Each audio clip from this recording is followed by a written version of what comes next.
But we also want to go and tell the people's movements that we support them. And that's where they have a problem with our message. Because we expose the lies that the U.S. media spreads. Because it's big business media. It ain't people's media. You know, we're the people's media. You all write for the people's media. And so we expose their lies, and we give the public a different message. We give them a different outlook. And then with the internet, people read our articles. We publish at least one article a day at Fight Back News. People around the world are reading our articles, and they say, well, maybe not all Americans are like the government. That's right. And so their movements oppose the U.S. government, but their movements support the American people for jobs, housing, health care, education, peace between peoples. They support all of that, and so do we. And that's the kind of people-to-people solidarity we provide. But I guarantee you, nobody's asking us for money, and we don't have any money to give them. We're right there with you. And so this looks like a wild goose chase to us. But it's serious. Yes, it is. Let me explain what I know of the grand jury, and maybe there's someone, a lawyer here, who knows better than I. I don't mind if people correct me. That's a welcome thing.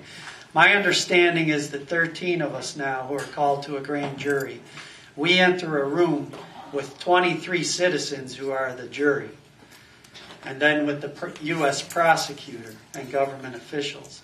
And they've got everything on their side. The U.S. government, Homeland Security, Justice Department. If they had 20 agents in that house, imagine how many people are working on this case right now and how much money is being spent on it, when it could be spent on something like health care or housing. And food for kids. Jobs. But instead they're coming for us. So when you enter that room and you sit in front of everyone at a table with your chair, you don't have a lawyer. The lawyer's in the hallway. You're not allowed a lawyer. Now I consider myself a pretty strong-spirited person, but that's going to intimidate me. I know it is. I got to get prepared for that. When they ask questions, it's a likely scenario. We're going to answer our names and maybe where we live, and then we're going to say, well, I have to consult with the lawyer in the hallway and go out there and talk to them. And then it's likely we'll come back in and plead the Fifth Amendment. But I'm not sure how it's going to go down. We all haven't met yet. But the reason I'm telling you this scenario is if that's the route we go, then the U.S. prosecutor asks a judge to put us in jail for not testifying.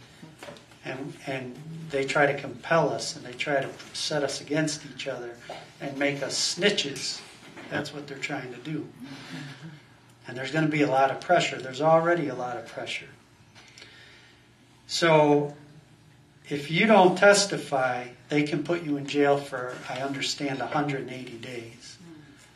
Now, some of us have small children. Some of us have other people in our families who we're the caretakers for. It's going to be a lot of pressure on us. So we need all the support we can get. And what we would like to do is stop it. No grand jury. That's what we would like to do. I don't know if it's possible. It's happened before. But I think this is something maybe we... You know, they've certainly been oppressing and putting in prison Muslim men and Arab men who were speaking out and, you know, had the guts to say, I support the people in my country, you know. They put Lynn Stewart in jail, you know, the lawyer who defended the sheikh in New York. And they increased how much prison they've given her recently. And she's a woman who should be enjoying her retirement. So I think it's very serious, and they're coming for us. And if they're coming for us, they may soon be coming for others too. And so we got to try to stop this now. Now, on the bright side, 31 protests is pretty miraculous, you know. And we have to thank everyone who mobilized. Big cities, small towns, you know. that's the way we're going to get this stopped. And if we can organize more, on Tuesday night we're going to start a committee to stop FBI repression. And we're working with Sarah Flounders and the International Action Center to set that up. And there's at least 100 spaces on the phone call. They're filling up quick, though. Mm-hmm. And we're going to start laying out plans on how to resist this. Next, on Saturday, we're going to meet with lawyers in Chicago. The National Lawyers Guild was happening in New Orleans when the raids were happening. So a lot of lawyers met there and are setting up our defense. And then on October 5th is the first date. Right. So we're going to have to protest in Chicago October 5th. It's coming quick, you know. They're coming in. They take a lot of time to prepare, but they don't give us much time to prepare, you know. But we got to be ready for them. And then we wanted to ask anybody going to October 2nd protest or the rally in D.C., if you can publicize what's happening to us, because we're not going to be able to go. We can't do it. So we need your help with that. And then on October 16th, there was already scheduled an anti-war protest in Chicago, and they're now going to turn that into focusing on stopping this grand jury case.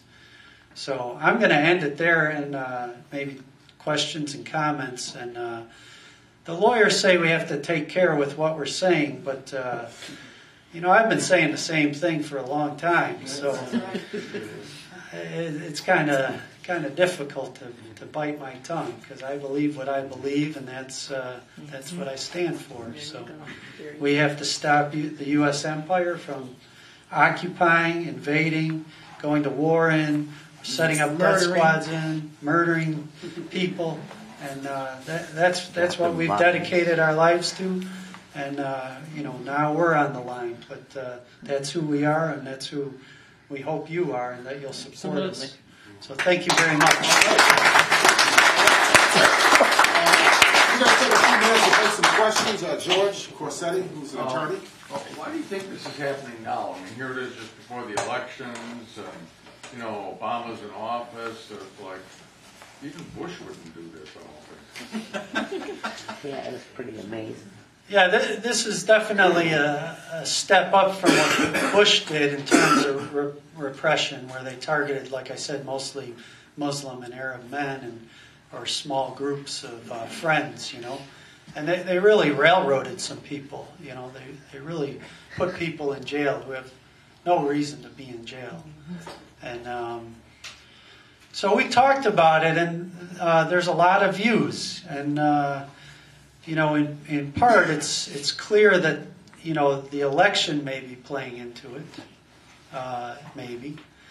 Other people have said, you know, it's because,